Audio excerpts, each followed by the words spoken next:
told to elaborate something about three principles: Diksha, Shiksha, and Vivaha. First of all, I want to read something. On 17th January 1942, when the Second World War was going on, and from every corner of the country, destruction news are coming on. Then one evening, Shri Thakur was talking to Ritika Chattopadhyay, Krishna Prasanna Bhattacharya, and he told what I am reading. It is in Bengali, but you will understand. Thakur said, দুনিয়ার সামনে এমন সর্বনাশ আসছে যার তুলনায় এই মহাযুদ্ধ, লোকক্ষয়, সম্পদের ক্ষয় কিছুই নয়। দুনিয়ার সামনে এমন সর্বনাশ আসছে যার তুলনায় এই মহাযুদ্ধ, লোকক্ষয়, সম্পদের ক্ষয় কিছুই নয়। গতিক থেকে মনে হয় মনুষ্যত্বের মূল বুনিয়াদ লোপ পেয়ে যাওয়া অসম্ভব নয়। তাই দীক্ষা, শিক্ষা ও বিয়ে এই তিনটে জিনিস ঠিক করে দেন আপনারা। অর্থাৎ সেকেন্ড ওয়ার্ল্ড ওয়ারের ওই ভয়াবহ ঘটনার চাইতেও আরো ভয়াবহ ঘটনা ঘটতে যাচ্ছে। মানুষের মনুষ্যত্বের মূল বুনিয়াদ নষ্ট হয়ে যাচ্ছে। মানে we are converting to beast. পরম পূজ্যপাল শ্রী দাদা বর্তমান আচার্যদেবের কীর্তিতে একটা কথা বলছিলেন, আমি তখন সেখানে ছিলাম। তিনি বললেন, মানুষ যেমন ওপরে উঠতে পারে তেমনি নিচেও নামতে পারে এবং নিচে নামার কোনো লিমিট নেই।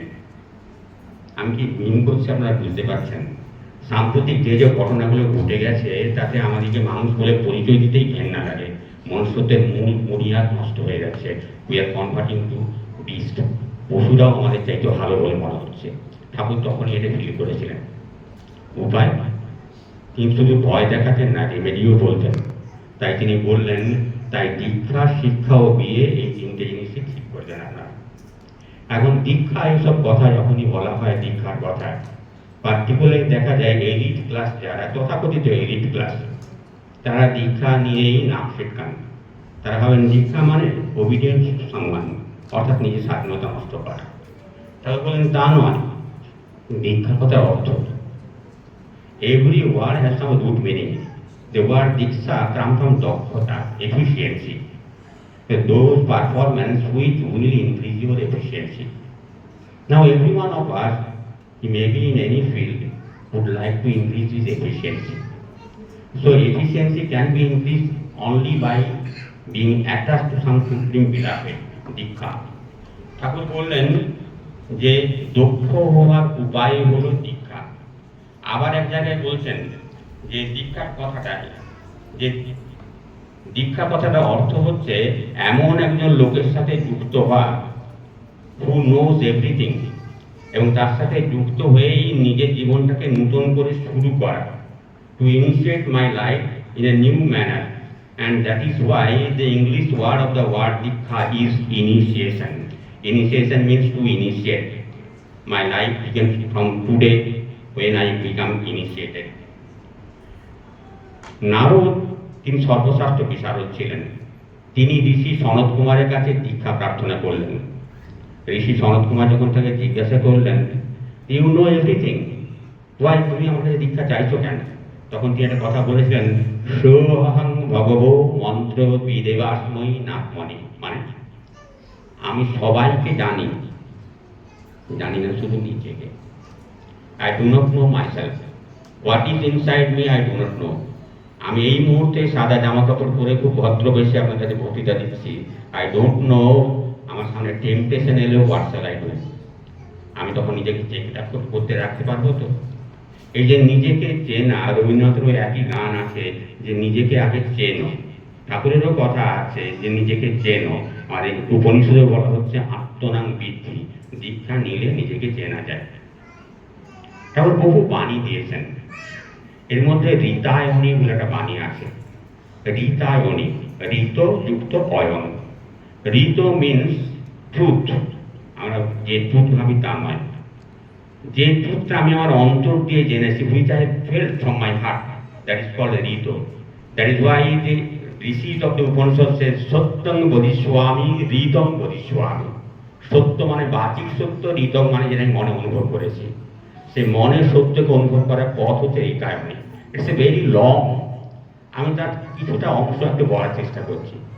রীতাঙ্গিনী ঠাকুর শুরুতেই বলছেন, তুমি ঈশ্বরে বিশ্বাস করবে কি করবে না তাতে আমার কিছু যায় আসে না, কিন্তু এটা তো ঠিক তুমি ভালোভাবে বাঁচতে চাও, তাহলে সর্বাগ্রে তোমার জানা দরকার কিভাবে ভালোভাবে বাঁচা যায়।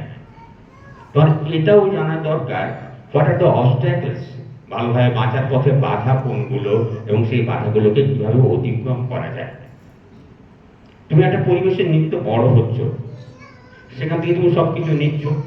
এই যে জামা কাপড় পরে আসি কারো করে দেওয়া, যে বাড়িতে থাকি সেটাও কারো করে দেওয়া, যে খাবারটা খাই সেটাও কারো করে দেওয়া। কারণ প্রতি মুহূর্তে আমার জীবন ধারণের জন্য তুমি অন্যের উপর নির্ভর করে আছো। তুমি তো সারা জীবন শুধু নিয়েই যাবে, তোমার দেওয়ার কিছু নেই। তুমি কিন্তু এক্সপ্লয়টারি হয়ে যাবে, শুধু নেবে নেবে নেবে, দেবে না কিছু। ভেবে দেখো তুমি কি দিচ্ছ। তারপর আবার বললেন, প্রত্যেকটি জীব চায় নিজেকে এক্সপান্ড করতে। এক্সপানশনের প্রসেস কি? বিবাহ এবং সন্তান উৎপাদন। তাহলে ইউ মাস্ট নো সুবিবাহ কাকে বলে, সুসন্তান কাকে হবে। এইভাবে জীবনের মৌলিক প্রশ্নগুলো একটার পর একটা তুলে ধরেছেন। তুলে ধরে একেবারে শেষে গিয়ে বলছেন, অতএব তোমার এমন একজনের কাছে যাওয়া লাগে যিনি তোমার এই সমস্ত প্রশ্নের সঠিক উত্তর জেনেছেন এবং তোমাকে জানাবেন। তিনি তোমার আচার্য, তিনি তোমার গুরু, তার সাথে যুক্ত হও। জোর করলেন না, শেষে বললেন, আমার কথাগুলো যদি ভালো লাগে তাহলে করো, তোমার মঙ্গল হবে। চাপিয়ে দিলেন না। If you think that my words will do good for you, then do it. It will be good for you. একই জিনিস গীতায় দেখেছি। গীতার প্রথম অধ্যায় বিষাদযোগ। কুরুক্ষেত্রে যুদ্ধ করতে এসে অর্জুন যখন দেখলেন যুদ্ধ করতে হবে কাদের সাথে, তার দুটো ভাইদের সাথে, তার আচার্যের সাথে, পিতামহের সাথে, তখন তার নার্ভাস ব্রেকডাউন হলো। তিনি বললেন, এদের রক্তে হাত রাঙিয়ে আমি সিংহাসনে বসতে চাই না, আমি বরং ভিক্ষা করে খাবো, আমি যুদ্ধ করব না। এটা অর্জুনের বিষাদযোগ। দ্বিতীয় অধ্যায়ের শুরুতেই অর্জুনকে তীব্র তিরস্কার করলেন শ্রীকৃষ্ণ। হ্যাঁ, আর বিষাদযোগ আরেকটা বলেন, আমি যুদ্ধ করব না, তুমি আমাকে উপদেশ দাও আমার কি করা উচিত। দ্বিতীয় অধ্যায়ের শুরুতেই শ্রীকৃষ্ণ কি বললেন, তুমি অনার্যদের মতো কথা বলছো। অনার্য এবং আর্য দুটো রেস নয়, আমাদেরকে ব্রিটিশরা শিখিয়েছে। আর্য কাদের বলা হয়? কর্তব্যম আচরতি চ অকর্তব্যম অনাচরণ। হি হু পারফর্মস হিজ ডিউটি ডিসিপ্লিন সহকারে, তিনি আর্য। যার জন্য হনুমানকে সীতা দেবী অয়মার্য হনুমান সংবোধন করেছেন। আর আমি যদি এই আর্য বংশে জন্মগ্রহণ করেও কর্তব্য আচরণ না করি তাহলে আমি অনার্য। যার জন্যই শ্রীকৃষ্ণ প্রথম অর্জুনকে বললেন, তুমি অনার্যদের মজা আচরণ করছো, কর্তব্যের কথা বলছো না, এবং তুমি পরস্পর বিরোধীর কথা বলছো। কিরকম? তুমি সিদ্ধান্ত নিয়েই নিলাম যুদ্ধ করবো না, অথচ তুমি আমাকে প্রশ্ন করছো আমার কি করণীয় বলুন। Contradictory. You have already decided that I will not fight, but you are asking me to advise you what to do. এরপর একের পর এক তিনি অধ্যায়ে বুঝিয়ে গেলেন, জ্ঞান যোগ, ভক্তি যোগ ইত্যাদি। অন্তিম অধ্যায় অষ্টাদশ অধ্যায়ে গিয়ে কি বললেন, যে আমার এই কথাগুলো শুনলে তো, তারপরে এই ঠাকুরের কথা, যথোচ্ছ্বসী তথা কুরু, তোমার যা ভালো মনে হয় তাই করো। এক সেকেন্ডও দেরি করেনি। অর্জুন বললেন, নষ্টে মোহা গত সন্দেহ করিষ্যে বচনং তব। আর মোহ দূর হয়েছে, সন্দেহ দূর হয়েছে, তুমি আমাকে যা বলছো আমি হুবহু তাই করবো। দীক্ষা মানে তাই, যে তার সাথে যুক্ত হয়ে যায়, মাথা বাড়ার পথ থেকে জেনে নিয়ে তারপর তার সঙ্গে যুক্ত হয়, এবং তিনি যা বলছেন বিনা প্রশ্নে বিনা ওজনে সেটাকে পড়া। ঠাকুর তিনটে জিনিসের কথা বলেছেন। দীক্ষার পরে শিক্ষার কথা বলেছেন। ঠাকুর একটা ছড়া আছে অনুস্মৃতিতে, দীক্ষা নিয়ে শিক্ষা ধরিস আচার্যকে করে সার, আচরণী বোধ জয়নে জ্ঞানের সাগর ঘোষণা পার। অর্থাৎ শিক্ষার সাথে আচার আচরণও রয়েছে। শুধু কতগুলো ডিগ্রি নামের শেষে এমএসসি, পিএইচডি ইত্যাদি কতগুলো ডিগ্রি থাকলে তাকে শিক্ষা বলে না। আচরণটা যদি ঠিক না হয়, জেনারেল নলেজটাও যদি ঠিক না হয়, তাহলে কিন্তু এটা হয় না। এই জেনারেল নলেজগুলো আমাদেরকে তার কাছ থেকে শিখতে হয়। স্বামী বিবেকানন্দের কথা বলেছেন, উনি বললেন, স্বামী বিবেকানন্দ বলতেন, education is the manifestation of the perfection already in a man. আমার মধ্যে যে পরিপূর্ণতা আছে তার বিকাশই শিক্ষা। ঠাকুর একটা অন্যভাবে বললেন, education is the unfoldment of our inner tendencies that fulfil our becoming with a meaningful rational adjustment. মানে আমার ভেতরে ভালো মন্দ দুটো প্রবৃত্তি আছে, কোনটা ভালো কোনটা মন্দ চিনে নেওয়া, এবং চিনে নেওয়ার পর মন্দটাকে বর্জন করে ভালোটাকে গ্রহণ করার ক্ষমতা যদি আমার থাকে, তাহলেই আমি শিক্ষিত, আদারওয়াইজ আমি নই। ঈশোপনিষদের পরপর 3টে শ্লোক আছে, অদ্ভুত সুন্দর শ্লোকগুলো, আমি বাংলা মানে বলে যাচ্ছি। প্রথম শ্লোকে বলা হচ্ছে, তুমি যদি অবিদ্যাকে জানো তুমি অন্ধকারে প্রবেশ করবে।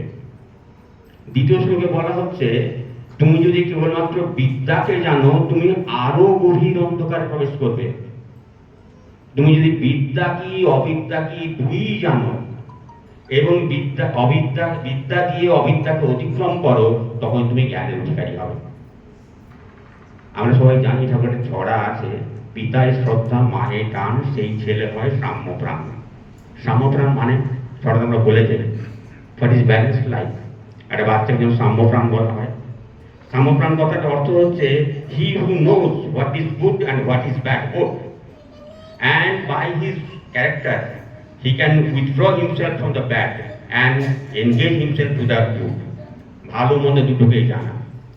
অনেক সময় বাড়িতে দেখা যায় ছোট ছেলে মেয়েকে আমরা বলি, টিভির ওই ছবিটা দেখিস না, ওটা নোংরা ছবি, ওটা দেখিস না, ওটা দেখিস না। আমরা জানি না যে যাকে যেটাই বাধা দেওয়া হবে সেইটার প্রতি তার টান বাড়বে, আমার অজ্ঞাতে সে দেখবে। আমার মেন্টালিটি তাকে এমনভাবে তৈরি করা উচিত যে from the very beginning of his life he or she will understand that this is good, this is bad, and I must adopt the good and reject the bad. এটা হচ্ছে শিক্ষা, এবং এটাকে বলা হয় সাম্যপ্রাণ। ঠাকুর এইটাকেই বলা হচ্ছে।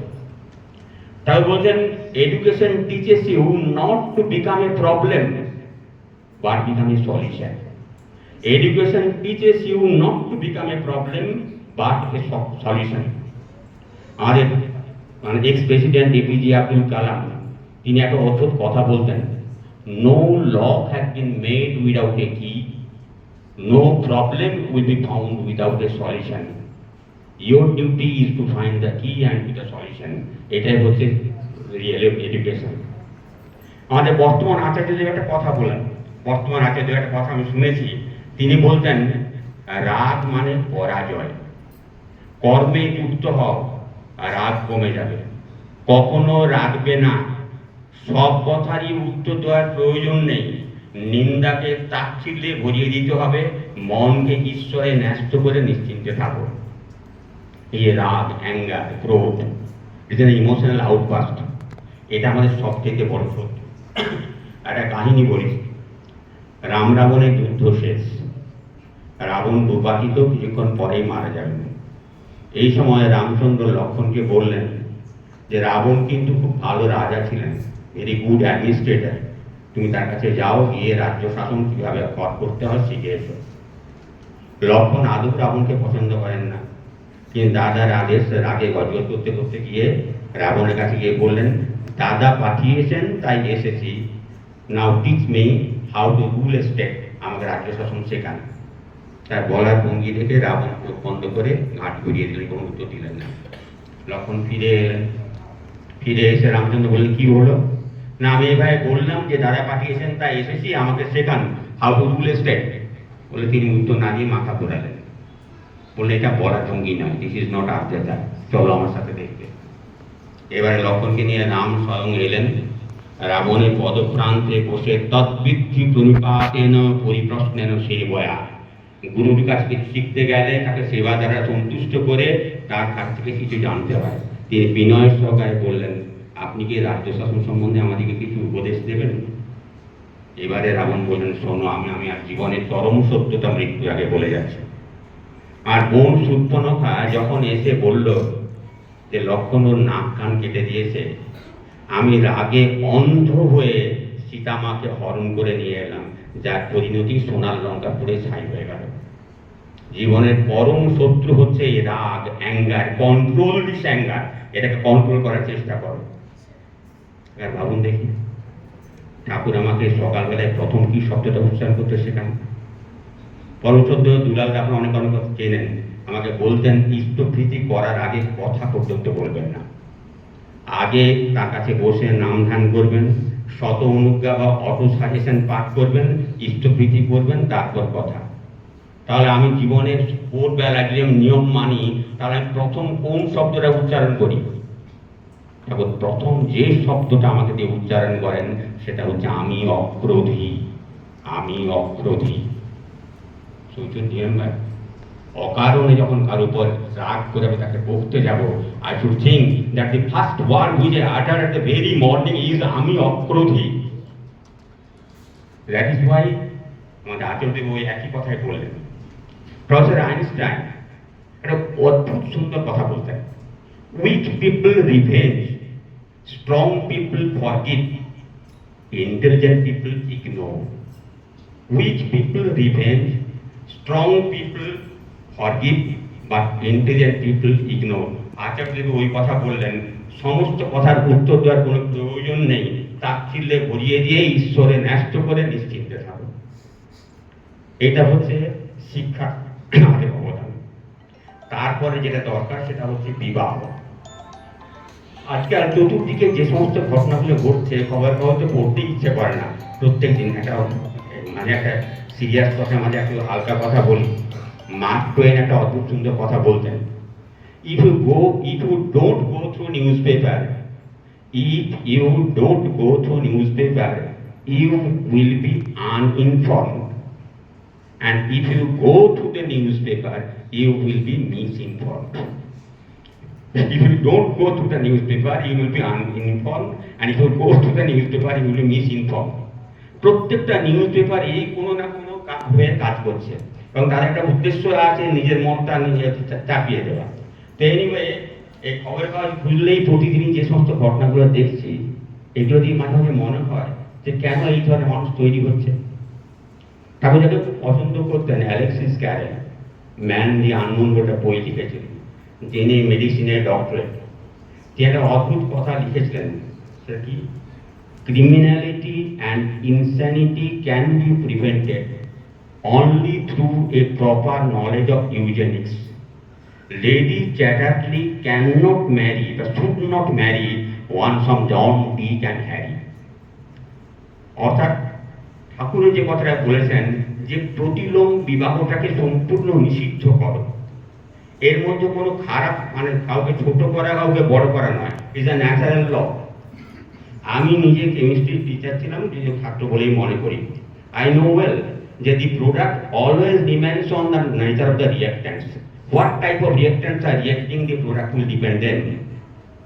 অতএব মানুষের জন্মও যদি একটা কেমিক্যাল রিয়াকশনের মতোই হয়, তাহলে এখানে রিয়াক্ট্যান্ট হচ্ছে স্বামী স্ত্রী, নর নারী, and the result the offspring or sibling that depends on what are the nature. Thakur বলছেন কার বউকে নিয়ে যাচ্ছে দেশের ইন্ডাস্ট্রি নষ্ট হয়ে যাচ্ছে। অদ্ভুত কথা, কার বউকে নিয়ে যাচ্ছে দেশের ইন্ডাস্ট্রি নষ্ট হয়ে যাচ্ছে। কৃষ্ণকৃষ্ণদা বললেন কথাটা বুঝতে পারলাম না, এটা বুঝিয়ে দিন। তিনি সবসময় রুটের থেকে যেতেন, বলে ইন্ডাস্ট্রি মানে কি দাদা? ইন্ডাস্ট্রি কথাটা হচ্ছে কামিং ফ্রম ইনসাইড, ইন্ডাস্ট্রিজ কথার থেকে আসে। ঠাকুর রুট মিনিং দেখতেন। এইসব দেখতে গেলে আপনাকে হয় ওয়েস্টার্ন ডিকশনারি কিংবা অন্য ডিকশনারি ঘাঁটতে হবে। ইন্ডাস্ট্রি কথাটার অর্থ হচ্ছে কামিং ফ্রম ইনসাইড, ভেতর থেকে যেটা আসছে। তিনি বলেন যদি বিবাহটা কম্প্যাটেবল না হয়, তাহলে কর্মক্ষেত্রেও পুরুষ মনের মধ্যে একটা অশান্তি নিয়ে যদি থাকে, সে ভালো করে কোনো জিনিস প্রকাশ করতে পারবে না। কিন্তু কম্প্যাটেবল ম্যারেজ যদি হয়, তাহলে কর্মের প্রেরণাটা সেখান থেকে আসবে, দেশের ইন্ডাস্ট্রিও গড়ে উঠবে। কত ডিপ ভেবেছেন। সে মনে একটা অশান্তি নিয়ে ঘরে অনবরত বাড়িতে ঢুকলেই ঠোকাঠুকি লেগে আছে, তাহলে সে কাজে প্রেরণাটা পাবে কোথায়?